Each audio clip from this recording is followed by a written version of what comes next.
Oremos. Amante y buen Padre, Señor, que tomarás en las alturas de los cielos, pero también es un Dios que está aquí a nuestro lado, que promete estar con nosotros hasta el fin del mundo. Gracias, Señor, por tu inmensa bondad, por tu misericordia, por ese santo sábado que nos regalas, por ese clima fresco, oh Dios.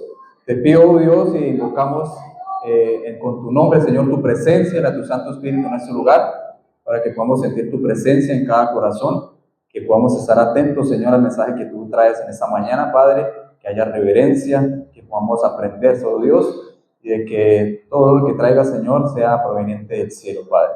Bendice, Señor, a esta tu iglesia, a cada una de las familias aquí representadas, dales tu protección y tu cuidado. Eso te lo pido en Jesús. Amén. Muy buenos días, hermanos. Feliz sábado para todos. Dios les bendiga. Es un placer para mí estar en esta iglesia. Es la primera vez que vengo a predicar un sábado. Ya anteriormente los había acompañado un miércoles. Para los que no me conocen, me llamo Kevin Flores. Vengo de la iglesia de Edén. Hago parte del cuerpo de ancianos de la iglesia de Edén. Soy el anciano más joven, digo yo, que del distrito. Y pues, bueno, Dios me trajo aquí a este lugar para traer un mensaje para ustedes. Entonces, espero que podamos estar atentos, que podamos aprender mucho. Yo por ahí tengo unas diapositivas, no sé si ya las podemos presentar.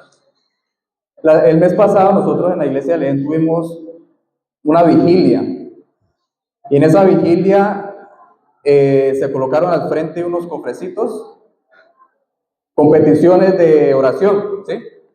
Oraban por la familia, por aquellos hermanos que se habían ido lejos de la iglesia, se estaba pidiendo por salud. Y había una cajita que decía, oración por un crecimiento espiritual. Y yo me pregunté, bueno, ¿cómo puedo yo tener un crecimiento espiritual? Si yo voy y le pido a Dios, Dios, ayúdame para que mi vida espiritual crezca, ¿qué tiene que pasar en mi vida para que ese crecimiento espiritual sea una realidad? ¿Cierto? Entonces, ahí me llegó a mi mente el tema de esta mañana que se titula Un reavivamiento y una reforma. ¿Por qué? Porque no puede haber un crecimiento espiritual si no hay un reavivamiento y una reforma en mi vida. ¿Qué es un reavivamiento? Un reavivamiento es un despertar espiritual, ¿cierto? Donde usted espiritualmente renace, donde de pronto cuando usted va a una predicación, el tema estuvo tan bueno que Dios le manifestó a usted de que ha fallado, usted llora, hay un reavivamiento espiritual. Pero nosotros no nos podemos quedar allí, tiene que haber una reforma, y la reforma significa cambios en mi vida que yo tengo que hacer para realmente tener un crecimiento espiritual. Porque un reavivamiento sin una reforma es puro sentimiento.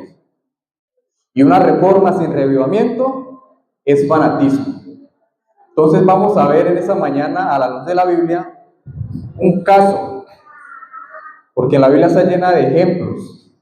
Y en esta mañana vamos a ver un ejemplo claro de cómo Dios llevó al pueblo de Israel a un reavivamiento y una reforma. Y vamos a ver 5 pasos. Y vamos a irlo recapitulando e ir repitiendo para que esos 5 pasos nosotros nos los podamos llevar a nuestras casas y podamos ponerlos en práctica. ¿Listo? Entonces, está basado, vamos a buscar en nuestras Biblias, no va a ser proyectado. Vamos a buscar en nuestras Biblias el libro de Segunda de Reyes.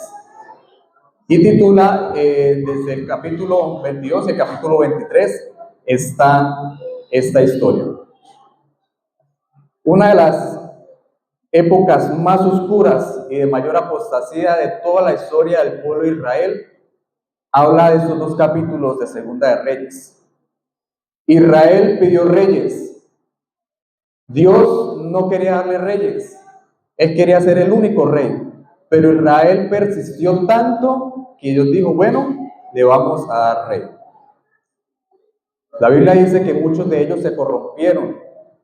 Hubo tanta corrupción que uno de los hijos de Salomón, por la mala administración y por no acatar el consejo de los ancianos, el pueblo se dividió en 2, el rey del norte y el rey del sur, porque es Israel y Jerusalén.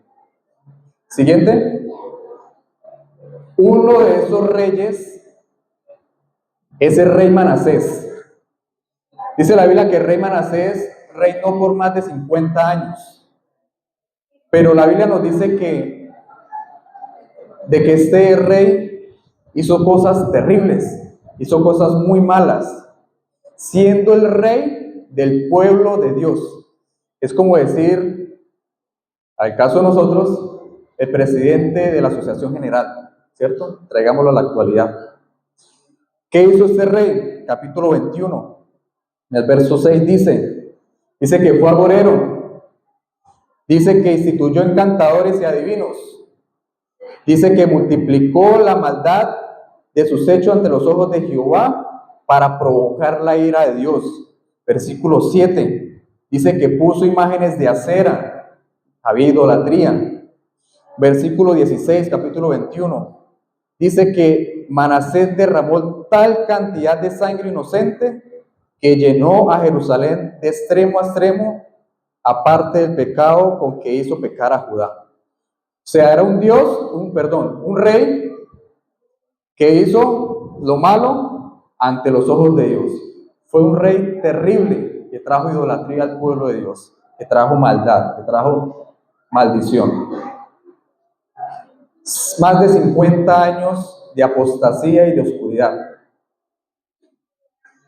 Luego ese rey murió y subió su hijo, el rey Amón, pero ese rey solamente reinó 2 años. Poco tiempo. Más de 50 años de oscuridad, más de 50 años de apostasía. En el versículo 23, hablando acerca de él, dice, en el capítulo 23, versículo 5, dice que en ese entonces en el pueblo de Dios adoraban al sol, adoraban a la luna, a los signos del zodíaco y a todo el ejército de los cielos. O sea, ellos también miraban el zodiaco, el horóscopo. Vamos a ver qué me dice el horóscopo hoy. Vamos a abrir el TikTok a ver qué me sale del horóscopo hoy. Ay, sí, vean, el horóscopo. Igualitico, eso me va a pasar, eso es verdad. Bueno, eso no es nuevo, eso viene desde allá. En el versículo 10 del capítulo 23, hay cuenta de que hasta los hijos los pasaban por el fuego. O sea, la maldad era tanta, la idolatría era tanta, y los dioses falsos eran tantos, versículo 10, capítulo 23, que pasaban a sus hijos por el fuego. O sea, los sacrificaban y los daban de ofrenda a esos dioses paganos. O sea, era una oscuridad total en el pueblo de Dios. 57 años de esa oscuridad. ¿Qué haría usted? Si supiera que ese es el pueblo de Dios, ¿qué haría usted? ¿Se va del pueblo? ¿Se va de la iglesia, sabiendo que es la iglesia verdadera? Bueno, Dios no lo rechazó. Dios no se consiguió otro pueblo, no se consiguió otros profetas. Él amonestaba, ¿cierto?, a su pueblo, pero él no lo rechazó. Dios permitió que hubiese otro rey, y es allí donde vamos a mirar el tema de esta mañana. Vamos a ir al capítulo 20 y vamos a ver uno de los grandes héroes. Todavía estamos en Segunda de Reyes, no vamos a irnos de allí. Segunda de Reyes, capítulo 22, perdón. Y allí habla de uno de los grandes héroes de la Biblia. Se habla mucho mejor de ese rey que del rey David, ¿cierto? ¿Quién fue? No sé si pueden leer el título. Josías.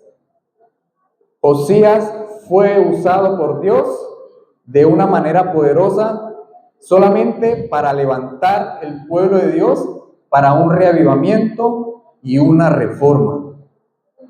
Y ahora vamos a ver un poquito su historia, vamos a obtener esos consejos prácticos que les digo que vamos a podernos llevar. Vamos a leer el versículo 1 del capítulo 22. Dice, Josías comenzó a reinar teniendo 8 años de edad y reinó en Jerusalén 31 años. El nombre de su madre era Jedida, hija de Adaída de Boscat. ¿A los cuántos años subió Josías para ser rey? A los 8 años. ¿Quién tiene 8 años aquí? Bueno, imagínense ustedes, reyes y reinas, bastante pequeños, ¿cierto? Un rey de 8 años. Y vemos la importancia de los niños, ¿cierto? De los jóvenes. Y algo interesante es que la Biblia, cuando nombra a una persona, es porque es bastante importante, ¿no? Y en este caso nombra a su madre. Dice que su madre se llamó Jedida. Seguramente esa mujer educó de la mejor manera a este niño, que lo educó para ser un rey, ¿sí? O una reina, si fuese tenido una mujer, digo yo. Y eso es un mensaje también para las madres y para los padres, ¿no? Se están educando los niños para ser reinas, para ser profetas, o se están educando niños para ser tiktokers, para ser youtubers, para ser influencers. Dios quiere que su generación, que los niños sean educados para ser como un Josías, no como un Manasés. Y eso lo tenía claro su madre. Ahora vamos al versículo 2. A comparación de los otros reyes, vea lo que hizo Josías. Josías hizo lo recto ante los ojos de Jehová y anduvo en todo el camino de David su padre, sin apartarse a derecha ni a izquierda. Josías hizo lo recto ante los ojos de Jehová, a diferencia de los demás reyes anteriores. Versículo 3. En el año 18 del rey Josías, envió el rey a Safán, hijo de Azalía, hijo de Mesulán, el escriba, a la casa de Jehová, diciendo, o sea, cuando tenía 26 años Josías. Versículo 4. Vete ve a ver al sumo sacerdote Hilcías y dile que recoja el dinero que han traído de la casa de Jehová y ha sido recogido del pueblo por los guardianes de la puerta. Él mandó a llamar a todos los oficiales para poder reparar el templo de Dios que estaba destruido. Versículos 5 y 6. Que se pongan en manos de los que hacen la obra, los que tienen a su cargo el arreglo de la casa de Jehová, para que lo entreguen a los que hacen la obra de la casa de Jehová, a quienes reparan las grietas de la casa, a los carpinteros, maestros y albañiles, y se pueda comprar madera y piedra de cantería para reparar la casa. Versículo 8. Entonces el sumo sacerdote Hilcías dijo al escriba Safán: he hallado el libro de la ley en la casa de Jehová.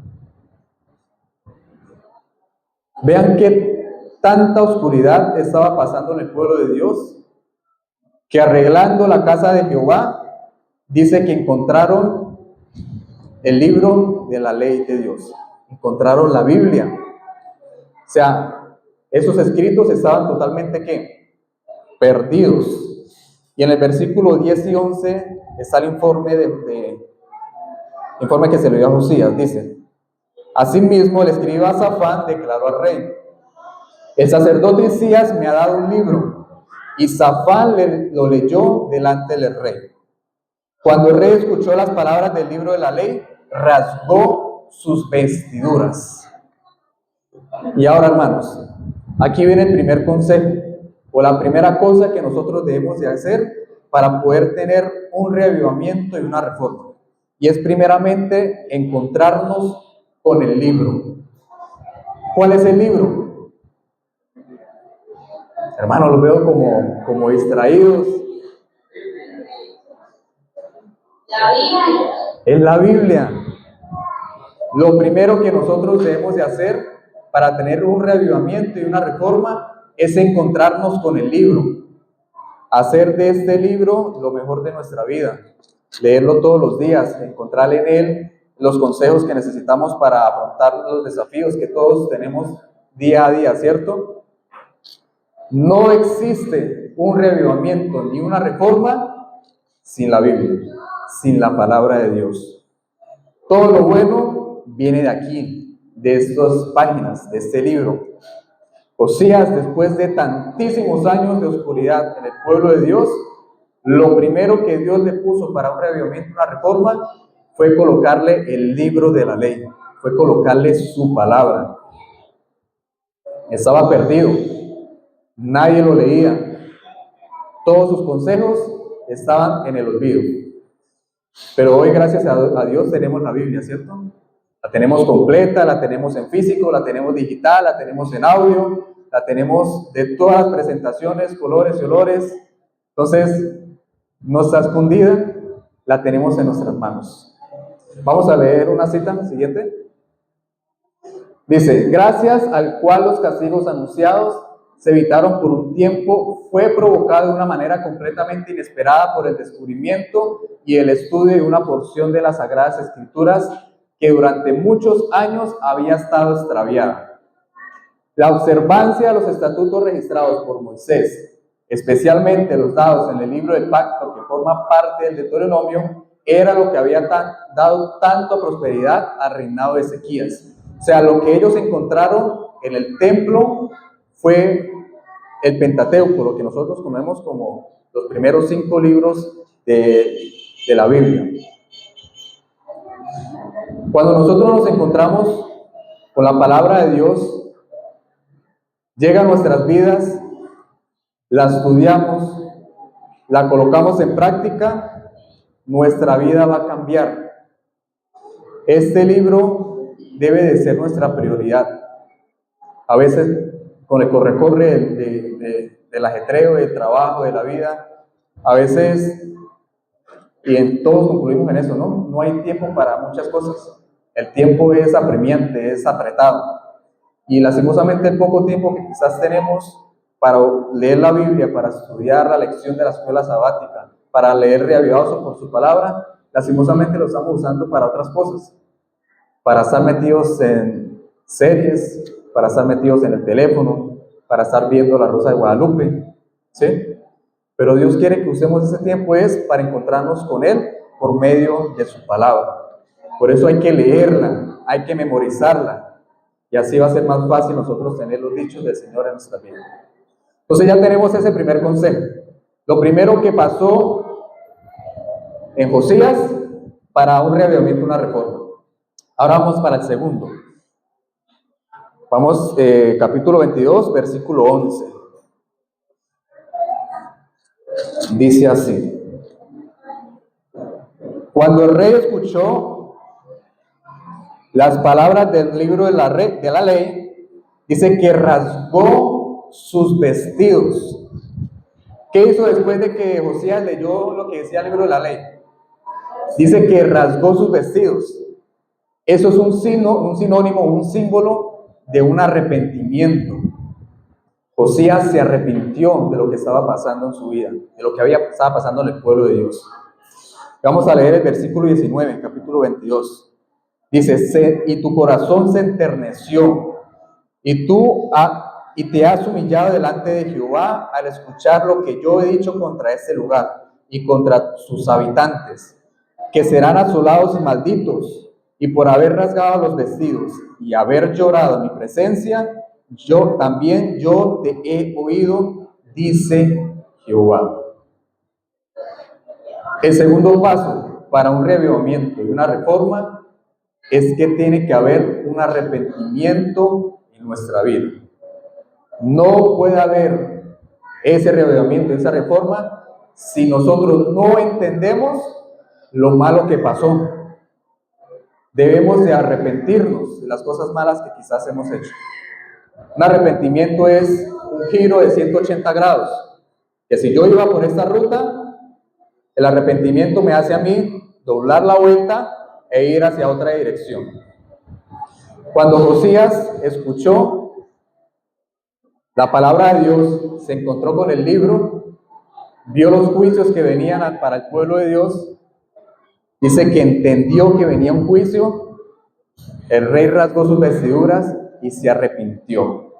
Dice que se enterneció su corazón, se humilló ante Dios y Dios lo escuchó.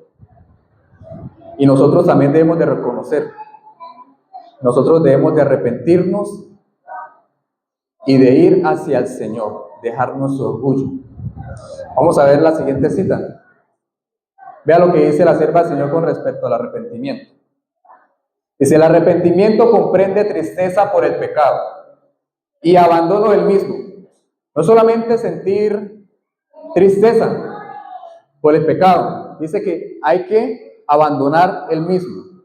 Dice: no renunciamos al pecado a menos que veamos su pecaminosidad. Mientras no lo repudiemos de corazón, no habrá cambio real en nuestra vida. O sea que las lágrimas de cocodrilo por un arrepentimiento no valen si usted sigue cayendo en el mismo error, en el mismo pecado. El verdadero arrepentimiento, lo dice esta cita, solamente es arrepentirnos, sino es abandonar el mismo. Más adelante dice que debemos de repudiar el pecado. Ustedes han sentido repudio por algo, ¿cierto? Un repudio que uno no quiere ni acercarse, ni tocar, Bueno, ese espíritu debe de manifestarse en nosotros cuando nosotros vamos a Dios para poder arrepentirnos, poderlo repudiar de corazón. Si nos hemos equivocado, con humildad nosotros podemos rasgar nuestras vestiduras espirituales, y pedirle a Dios pureza, pedirle a Dios honestidad, pedirle a Dios integridad en nuestro corazón. Ese es el segundo paso. Ahora recapitulemos. Primer paso para un reavivamiento, una reforma, ¿cuál es? Encontrarnos con el libro. Y el segundo, un arrepentimiento real. Ahora vamos para el tercero. Y es este mismo versículo en el capítulo 22, versículo 19. Esa última frase que dice que por haber rasgado las vestiduras y haber llorado en mi presencia, también yo te he oído, dice el Señor. El tercer paso es la oración. O sea, no puede haber un reavivamiento, una reforma en mi vida si nosotros no oramos. Jehová oyó el clamor de Josías. Jehová oyó el arrepentimiento de Josías. Aunque la Biblia no dice que Josías oró, claramente nosotros podemos concluir que Josías sí oró, porque dice que Dios lo escuchó. Y si Dios lo escuchó es porque ¿qué? Porque hubo una oración, ¿cierto? Vamos a leer dos citas acerca de la oración, pues ya seguramente ustedes lo han escuchado, es muy conocido esa cita. Dice que el orar es el acto de abrir nuestro corazón a Dios como a un amigo. No es que se necesite esto para que Dios sepa lo que somos, sino a fin de capacitarnos para recibirlo. La oración no baja a Dios hacia nosotros, antes bien nos eleva a Él. La otra cita dice: si esperáis, vea lo que dice, si esperáis la salvación, ¿debéis qué? Debéis orar, tomad tiempo para ello, no os apresuréis, ni seáis negligentes en vuestras oraciones. Hay que orar, hay que crear motivos y estrategias de oración. Si quizás no oro mucho en mi casa, la sierva del Señor dice que una de las grandes cosas que gozan los ángeles es de estar ante la presencia de Dios. Dice, y cuánto más nosotros, seres mortales, seres que tanto necesitamos a Dios, necesitamos orar, ¿sí? Entonces, por eso la oración es muy importante. Es el aliento del alma. Así como nosotros nos alimentamos físicamente para sostener nuestro cuerpo, la oración es el alimento que nosotros tenemos para mantener nuestra vida espiritual. Es ese regalo que Dios nos dejó para podernos comunicar con Él. Y la cita que leímos dice que Dios no baja a nosotros. Más bien que nosotros subimos ante la presencia de Dios. Dice que Él inclina nuestro oído su oído y nos escucha. Quiero que pongan mucha atención a la siguiente cita, porque esa cita es, vamos a ver lo que dice y se darán de cuenta por qué es tan importante la oración. Es un poquito larga, pero es bastante buena. Vean lo que dice. Satanás está trabajando constantemente, pero pocos tienen idea alguna de su actividad y sutileza. El pueblo de Dios debe estar preparado para resistir al astuto enemigo. Esta resistencia es lo que Satanás teme. Pero ¿cómo vamos a resistir al diablo? Vea lo que dice. Él conoce mejor que nosotros el límite de su poder y cuán fácil puede ser vencido si le resistimos y le hacemos frente. Vea lo que dice. Por la fuerza divina, el santo más débil puede más que él y todos sus ángeles. Y si se le probase, podría mostrar su poder superior. Por lo tanto, los pasos de Satanás son silenciosos, sus movimientos furtivos y sus baterías enmascaradas. Él no se atreve a mostrarse abiertamente, no sea que despierte las energías dormidas del cristiano y le impulse a Dios, ir a Dios, ¿en qué? En oración. Dice que Satanás es astuto, es sutil y trabaja con sutileza, porque él conoce el límite de su poder y sabe que aún así el santo más débil, si se aferra a la oración, es más poderoso que él y que todos sus ángeles. Por eso dice que trabaja silenciosamente, que hace movimientos furtivos. Él dice, no, si Kevin se pone a orar, es más poderoso que yo.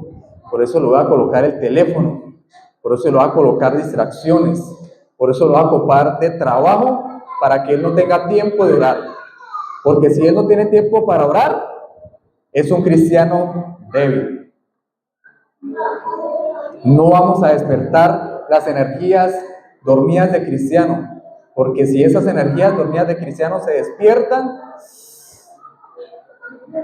viene el poder de Dios sobre ese cristiano y es más fuerte que el diablo.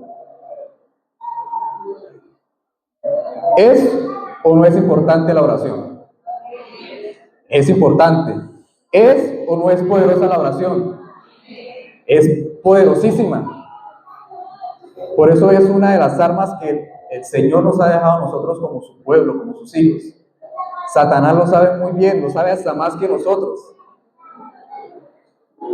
Que si nosotros dejamos de orar, que si nosotros no nos comunicamos con Dios, nos desconectamos del cielo, sencillamente somos presa fácil para el enemigo. Él lo sabe. Y la sierva del Señor también lo sabe y nos lo dejó ahí clarito. Por eso Satanás trabaja callado. Trabaja silenciosamente. Él no se presenta como realmente es. Él es astuto. Él coloca el Facebook, el TikTok, para que nosotros perdamos tiempo que debemos de estar usando en oración.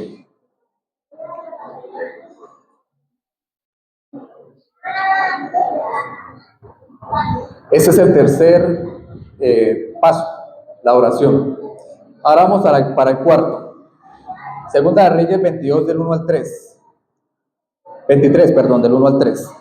Dice: Entonces el rey mandó convocar ante él a todos los ancianos de Judá y de Jerusalén.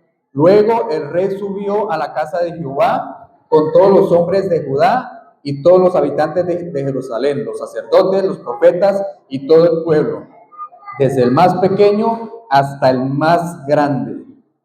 Allí leyó en voz alta todas las palabras del libro del pacto que había sido hallado en la casa de Jehová. Después, puesto en pie junto a la columna, el rey hizo un pacto delante de Jehová, comprometiéndose a que seguirían a Jehová y guardarían sus mandamientos, sus testimonios y sus estatutos con todo el corazón y con toda el alma, y que cumplirían las palabras del pacto que estaban escritas en aquel libro.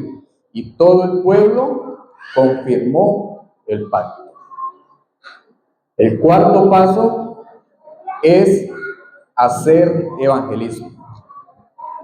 No puede haber un reavivamiento y una reforma espiritual en mi vida sin evangelismo.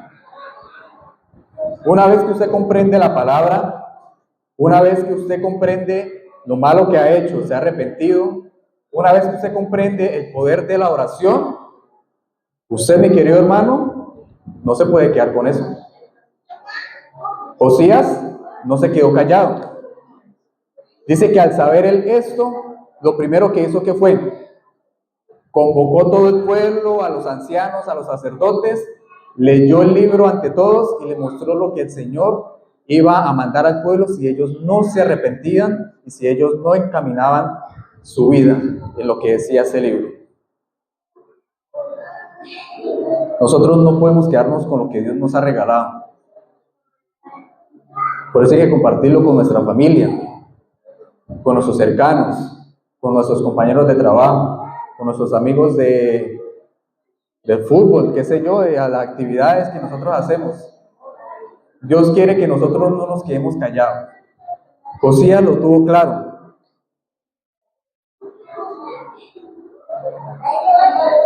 Y Josías reflejaba la emoción y el entusiasmo cuando daba ese mensaje.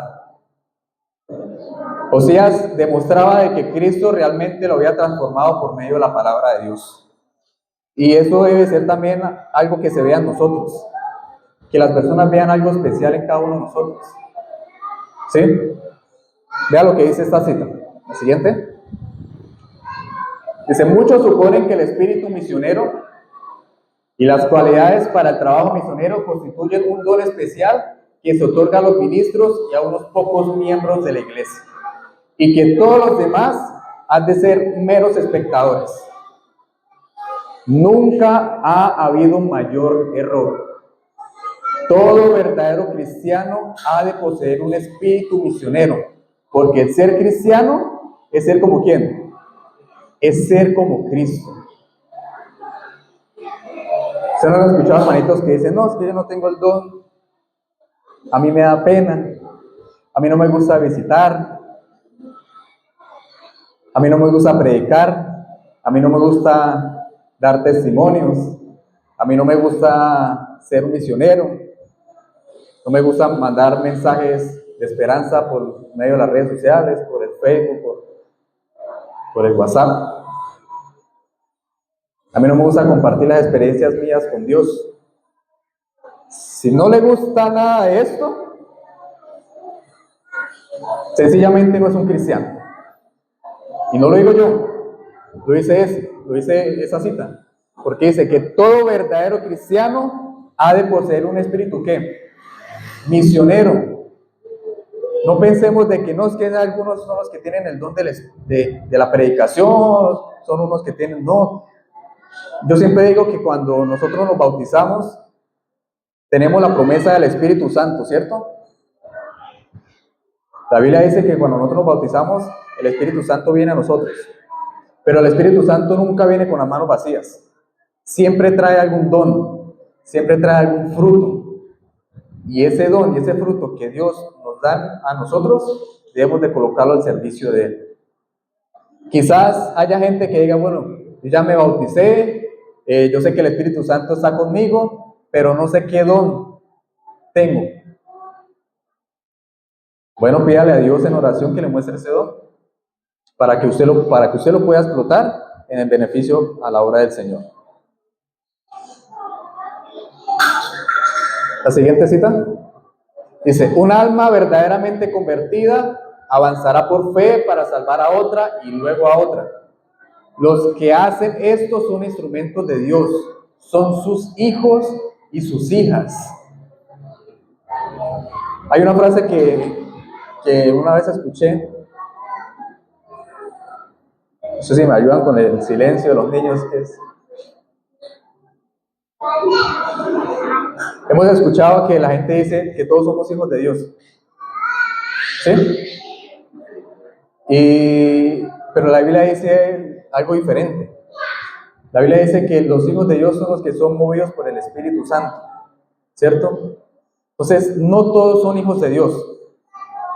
Dios quisiera que todos fuésemos sus hijos, pero los verdaderos hijos de Dios dicen que son los que tienen, un alma verdaderamente convertida avanzará por fe para salvar a otras personas. Eso es lo que realmente es un hijo de Dios. De que cuando nosotros entendemos lo que Dios ha hecho en mi vida, buscar a otras personas para poderle darles ese mensaje. Siguiente. Dice, a esta vasta asamblea el rey mismo leyó todas las palabras del libro del pacto que había sido hallado en la casa de Jehová. El lector real estaba profundamente afectado y dio su mensaje con la emoción patética de un corazón quebrantado. Sus oyentes quedaron profundamente conmovidos. La intensidad de los sentimientos revelados en el rostro del rey, la solemnidad del mensaje mismo, la advertencia de los juicios inminentes, todo eso tuvo su efecto. Y muchos resolvieron unirse al rey para pedir perdón. Qué increíble esto, que las demás personas puedan aceptar al Señor Jesucristo, puedan arrepentirse cuando vean en mí ese sentimiento o esa manifestación de honestidad, de gozo y de integridad. Eso manifestó Josías cuando fue a leer el libro ante todo el pueblo. Dice que tenía una emoción patética de un corazón quebrantado. O sea, yo no me imagino a Josías dándole ese mensaje a ellos con ese sentimiento, ¿no? Con esa emoción que hizo que todo el pueblo se conmoviera y aceptara el pacto y se arrepintiese. Listo, entonces ese es el cuarto. Vamos a recapitular. Para tener un reavivamiento, una reforma, primero, ¿qué tiene que haber? Un encuentro con el libro, con la Biblia. Segundo, un arrepentimiento. Tercero, tener la oración. Cuarto, evangelismo. Compartir lo que Dios ha hecho con nosotros. Y el quinto y último paso, y no menos importante, está en el capítulo 22, versículos 12 al 16. Dice, y dio enseguida esta orden al sacerdote Hilcías, a Ahicam, hijo de Safán, a Abdor, hijo de Misías, al escriba Safán y a Asaías, siervo del rey. Mira lo que pidió el rey. Id y preguntad a Jehová por mí, por el pueblo y por toda Judá, acerca de las palabras de este libro que se ha hallado, ya que es grande la ira de Jehová que se ha encendido contra nosotros, por cuanto nuestros padres no escucharon las palabras de este libro y no han obrado conforme a todo lo que en él está escrito. Entonces el sacerdote Hilcías, Ahicam, Acbor, Safán y Asaías fueron a ver a la profetisa Hulda, mujer de Salum, hijo de Tikva, hijo de Jargás, encargado del vestuario, la cual vivía en Jerusalén, en el barrio nuevo de la ciudad, y hablaron con ella. Ella les dijo, así ha dicho Jehová, el Dios de Israel, decid al hombre que os ha enviado a mí, así ha dicho Jehová, voy a traer sobre ese lugar y sobre sus habitantes todo el mal de que habla este libro que ha leído el rey de Judá. Y miren qué interesante lo que pasó aquí. Josías leyó el libro, pero no lo entendió. ¿Qué hizo?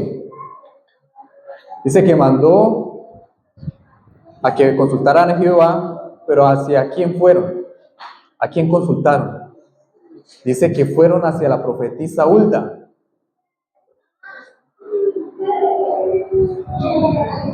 No sé si ustedes pueden notar hacia dónde voy.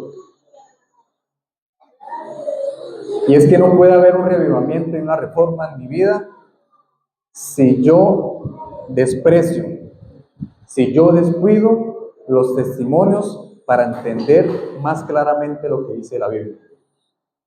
Josías leyó, sabía que venían juicios, pero no entendía completamente lo que decían. Mandó a que la profetisa Hulda le explicase lo que realmente decía ese libro. Al ella explicarle, realmente entendieron lo que se avecinaba. Ella no trajo palabra de Jehová nueva, ella no trajo doctrina nueva, ella sencillamente, ¿qué hizo? Explicó lo que decía la Biblia.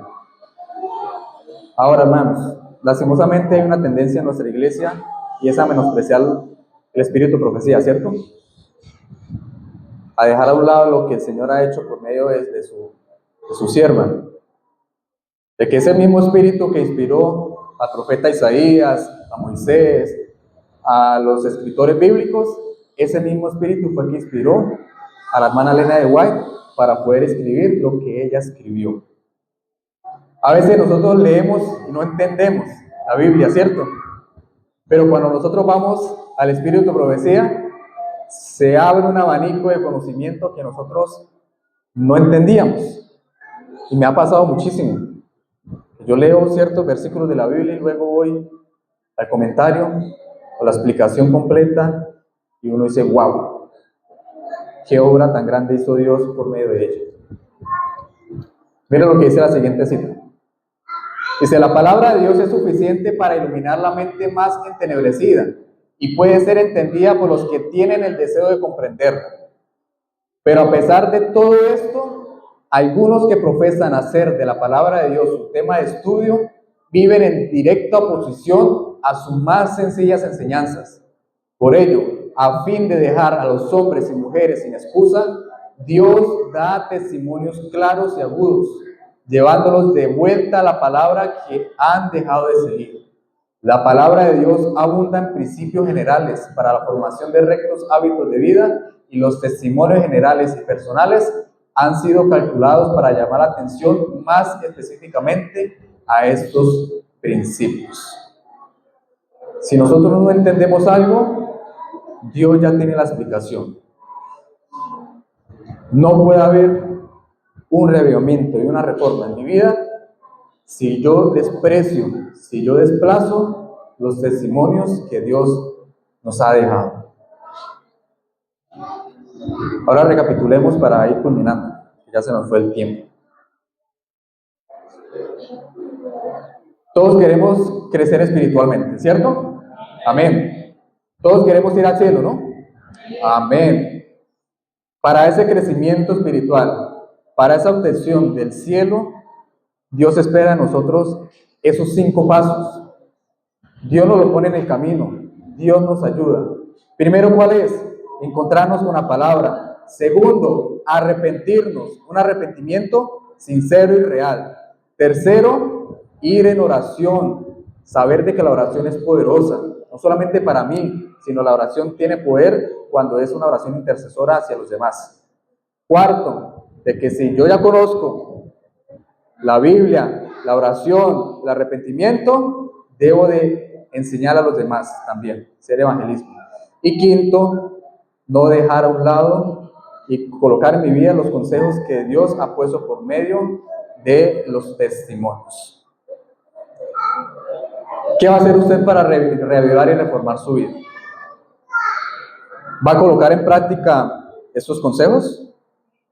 ¿Será que va a dejar a un lado la Biblia? No sé si ustedes han leído, hay una historia en la primera lección de